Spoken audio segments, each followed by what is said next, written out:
I think it's because the main buyers of gold are the central banks. And the retail public that would normally be buying silver, they're not active. They're selling.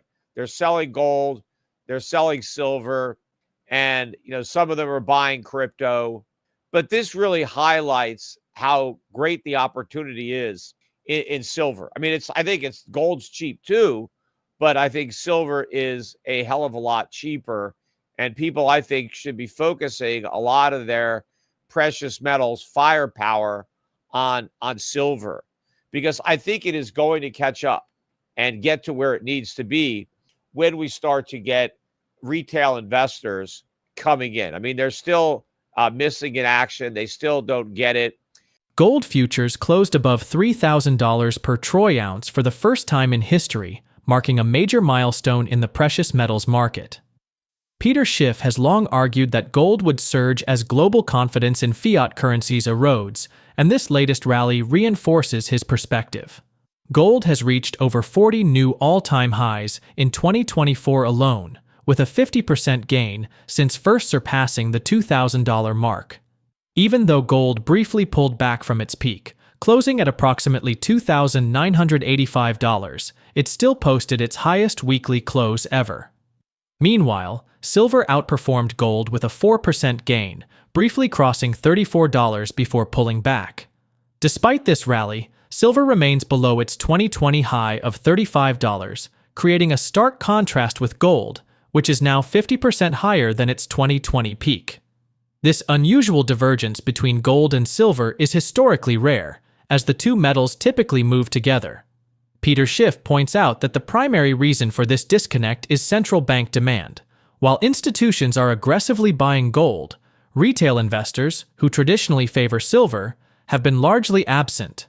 Many younger investors have instead turned to cryptocurrencies, a trend Schiff argues is a mistake.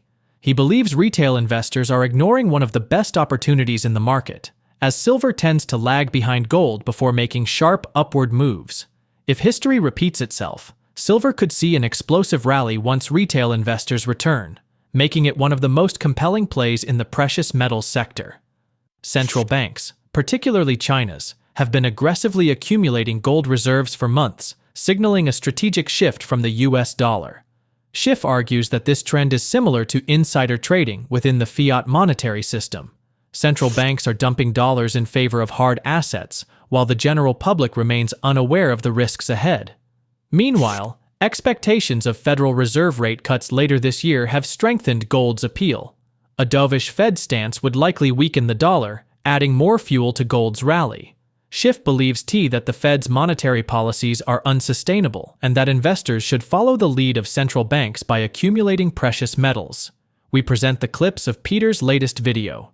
Before we continue to discuss this, please subscribe to our channel and activate the bell icon for timely updates. Gold closed at around 2,985. That was the highest weekly close ever.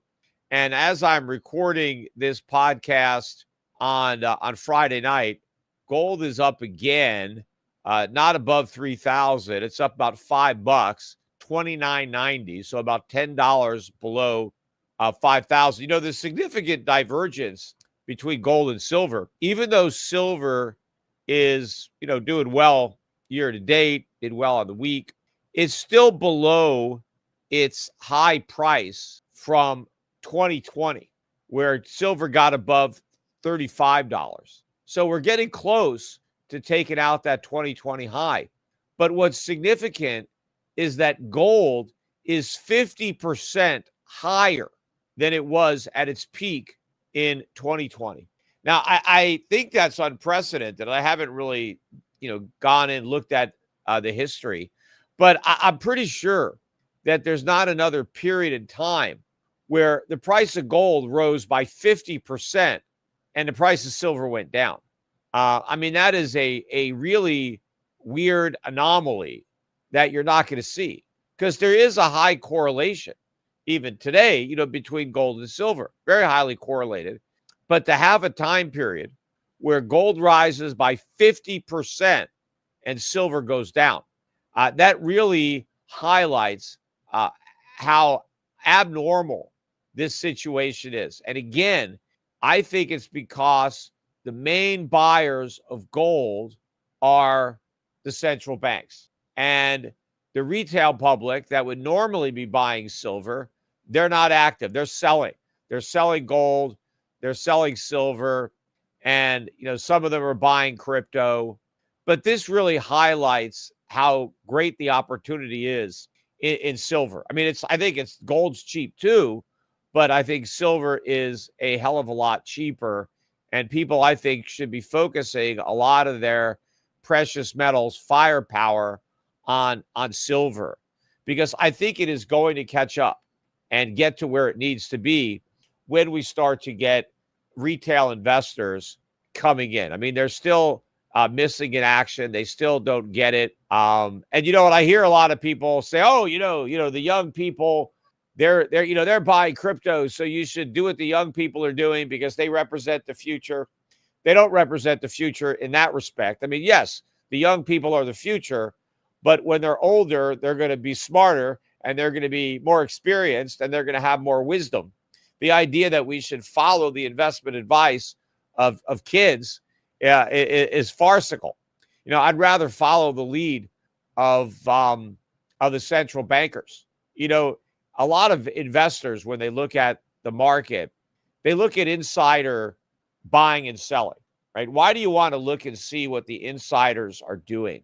Well, because they generally have better information. I mean, they have a really good feel for the company. And so if you see insiders dumping stock in the company, that would make you think about, maybe I shouldn't buy it, or if I own it, what do they know? Obviously, they know a lot. They know more than I do. They work at the company. So if they're selling the stock, maybe you should sell yours. If they're buying the stock, if you see a lot of insiders buying, that could be evidence of, hey, maybe they must know something good's going to happen. Otherwise, they wouldn't be buying, right? So insiders buying and selling is considered a pretty good indicator of whether or not you should be buying, because they have the best information and they know the most about the company and have the best feel for its future prospects. Well, what's going on with central bankers buying gold? That's really like inside information on the fiat monetary system, because they're at the heart of it. They're the insiders. The central bankers, are the insiders of the fiat monetary system. And buying gold is like selling stock, because they're selling dollars. So if foreign central banks don't want dollars, don't want treasuries, are willing to give up the 4% yield to buy gold that has no yield, that's a very strong indication that you should be doing the same thing. You should be following the lead of the central bankers, not millennials who are still living in their parents' basements. What the hell do they know? The guys that are at the heart of the fiat monetary system have a much better handle on what's going on. So you see the insiders in the fiat system dumping their fiat, dumping their dollars. They're not buying Bitcoin. They are buying gold. Now, they're also not buying silver. That is the opportunity for the retail investor to buy that silver. They're not buying it, not because they're not bullish. They just don't have a place to put it, right? That's not the monetary asset that they want. But the retail investor should be buying it. I mean, people should be calling up Schiff Gold, get on the phone tonight, fill up your shopping cart. I mean, silver is going to explode. I hear people saying, "Oh, gold, it's bearish. Look, it couldn't hold 3,000." I mean, it went above it once. I mean, you would obviously expect in a big week, gold up over 2.5%, that somebody would take profits at 3,000. It doesn't surprise me that there was some profit taking at $3,000 gold. What's a good indicator is that it even traded above 3,000, and the fact that it ended the week as strong as it did, and the fact that silver outperformed. But also, I like the fact that now we're getting the gold and silver mining stocks outperforming. The GDX was up 6% on the week. That's the senior miners. According to recent developments, the Federal Open Market Committee, FOMC, is set to meet on March 18th and 19th, 2025, for its second monetary policy decision of the year, with market consensus expecting the Federal Reserve to keep interest rates steady at 4.25% to 4.50%. Fed Chair Jerome Powell has pointed to economic resilience, particularly in the labor market, as justification for maintaining current policy, even as inflation shows signs of moderating. However, Peter Schiff points out that if economic conditions deteriorate and the Fed is forced to implement rate cuts and quantitative easing, it would signal a loss of control over inflation and significantly weaken the US dollar. Schiff also highlights that such monetary easing would be extremely bullish for gold, as it thrives in declining real interest rates and currency debasement. Despite the dollar's relative strength in recent months, gold prices have continued to climb, reflecting growing investor concerns about long-term inflation and financial instability. If the Fed pivots toward rate cuts, Schiff expects a sharp downturn in the dollar, which could fuel an even stronger gold rally. As uncertainty looms over monetary policy, Schiff sees gold entering a powerful bull market that could far surpass previous highs, solidifying its role as the ultimate hedge against economic turmoil. I think that's going to be more obvious because if this is a bear market in the Nasdaq and not a correction, right? A bear market is down 20%. And if the Nasdaq goes down 20%, Bitcoin's going way down. Bitcoin's going to go down, double. Bitcoin's going to be, a lot below maybe 65,000 at a minimum, which means it'll be less than Michael Saylor's average cost for all the Bitcoin he's leveraged up to buy.